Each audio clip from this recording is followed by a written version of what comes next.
The West Mesa Bone Collector. 11. Women. 1 desert. No suspect. A walk in the desert. Albuquerque, New Mexico. It was a warm February day in 2009. A man named Lorenzo Montoya was out walking his dog along the edge of the city, near the vast, empty desert known as the West Mesa. Dusty, flat, and forgotten, this part of Albuquerque was mostly undeveloped land. Construction had been booming just years before, but the housing crash had left entire neighborhoods unfinished, skeletons of a suburban dream. As his dog sniffed through the dry earth, something caught Lorenzo's eye. Bones. At first he thought it might be an animal, but the shape, the length, the unmistakable curve of a human femur. He called the police. When forensic teams arrived, they didn't just find 1 body, they found 2, then 3. Within weeks, that patch of desert would yield 11 bodies in total. All women, all young, all had vanished between 2003 and 2005, and all had one thing in common. They'd been working the streets. There were no witnesses, no weapons, no obvious cause of death. And perhaps most disturbing, for years, no one had even known they were missing. This was not just a murder scene. It was a mass grave, a dumping ground, the work of a killer no one saw, but who had been hunting for years and hiding in plain sight. The women forgotten. The media called them prostitutes. But they were daughters, sisters, mothers, real people, with real lives, who somehow slipped through society's cracks. The names came slowly. As the remains were identified, a grim picture began to take shape. Veronica Romero, 27. Victoria Chavez, 26. Virginia Cloven, 24. Jamie Barella, just 15 years old. Evelyn Salazar, 27. Monica Candelaria, 22. Julie Nito, 23. Doreen Marquez, 24. Michelle Valdez, 22. Cinnamon Elks, 32. Silania Edwards, 15. The only one not from Albuquerque. Some were known to police. Some had struggled with addiction. Some had arrest records. But all of them had something in common. They were vulnerable. Many were last seen near Central Avenue, Albuquerque's main strip, a place known for drug traffic, cheap motels, and survival sex work. But here's the thing. These women didn't all vanish at once. They disappeared slowly, over a period of at least 2 years, and no one connected the dots. In some cases, family members had filed missing persons reports. In others, no report was filed at all. Whether it was fear, shame, or mistrust of the police, these women vanished, and it felt like no one noticed. Until that day in 2009, when the desert gave them back. The hunting ground. The West Mesa was barren, quiet. It looked like a place no one would go, and maybe that's exactly why the killer chose it. But Albuquerque wasn't empty. In the early 2000s, the city was growing fast. Sprawl pushed the edges farther into the desert. New housing developments popped up everywhere, until the 2008 housing crash stopped everything. That's when the desert turned silent again, and someone used that silence to cover up a serial murder spree. Investigators called it a burial site, But it was more than that. It was methodical. Bodies spaced feet apart, similar shallow graves. No signs of struggle, no personal items, no clothes. Whoever did this knew the terrain, knew how to hide a body, and knew exactly who to target.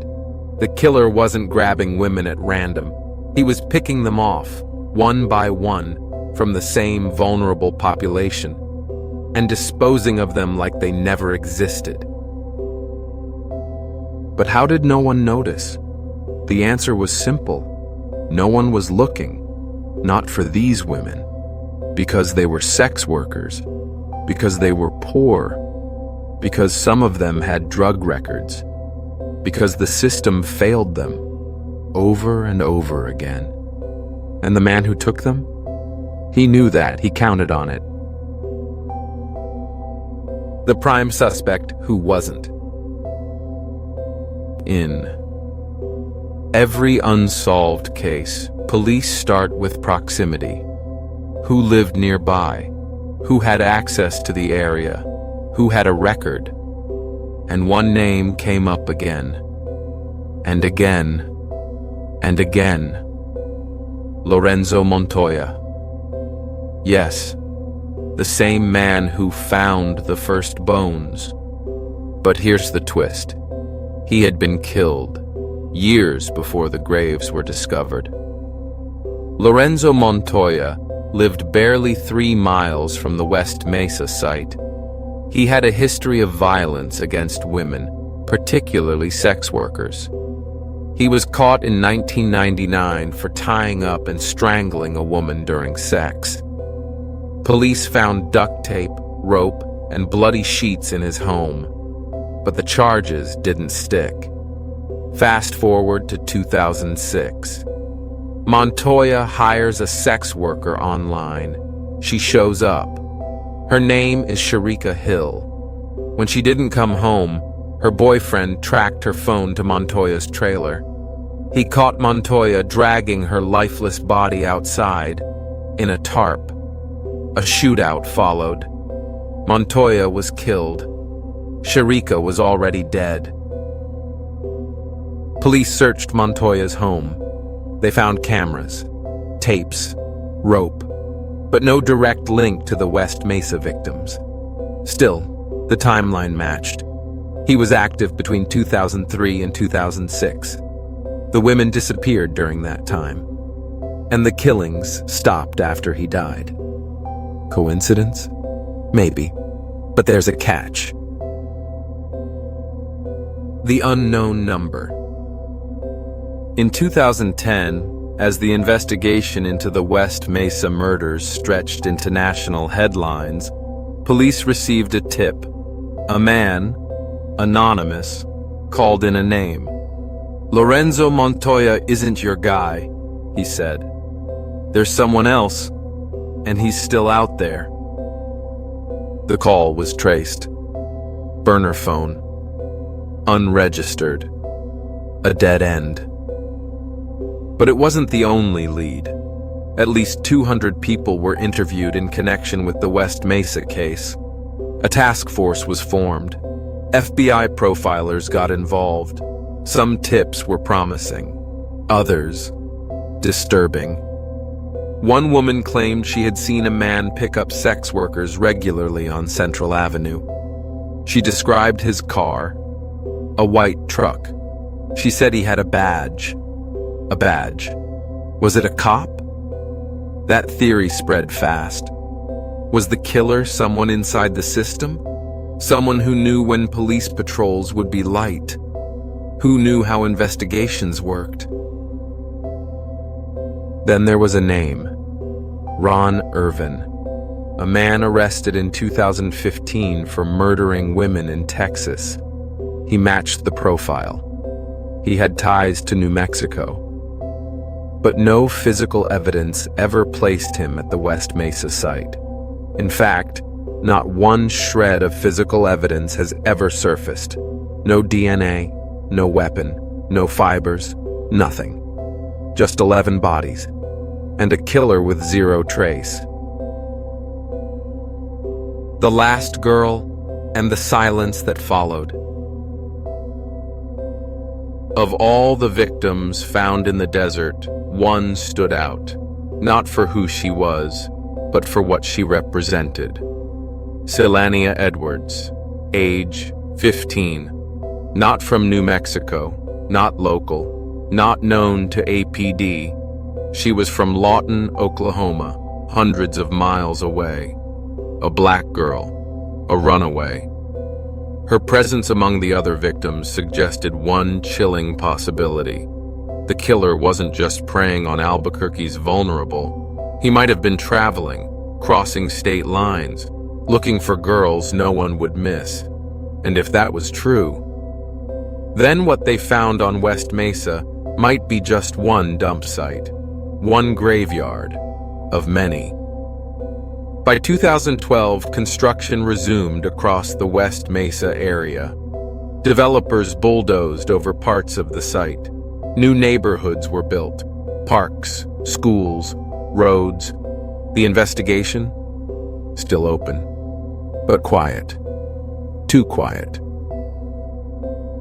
The killer may have moved on. He may have died, or he may still be alive, watching, waiting, just like before. And the families? They still leave flowers, still light candles, still ask questions. But the desert doesn't talk. A city that forgot, a mystery that won't die. Albuquerque moved on. The neighborhoods were finished. Kids played in parks where bodies had once been buried. The headlines faded. The news cameras left, and the case, like so many others, went cold. But for 11 families, time stopped. There were no convictions, no confessions, just questions that no one could answer. Why did the killer stop? Was it Montoya? Was it someone else? Was this the only burial site?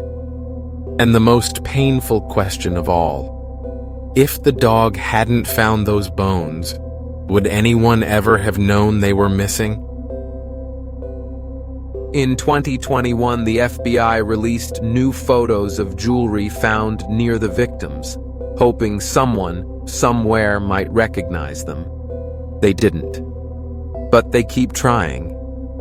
This case didn't just expose a killer. It exposed a systemic silence, a society that looks away from those it deems less important. Runaways, addicts, sex workers. But they had names. They had families. They mattered. And someone out there knows who took them, who buried them, and who might be planning to do it again. Subscribe for more chilling mysteries. Thanks for being here. See you in the next time.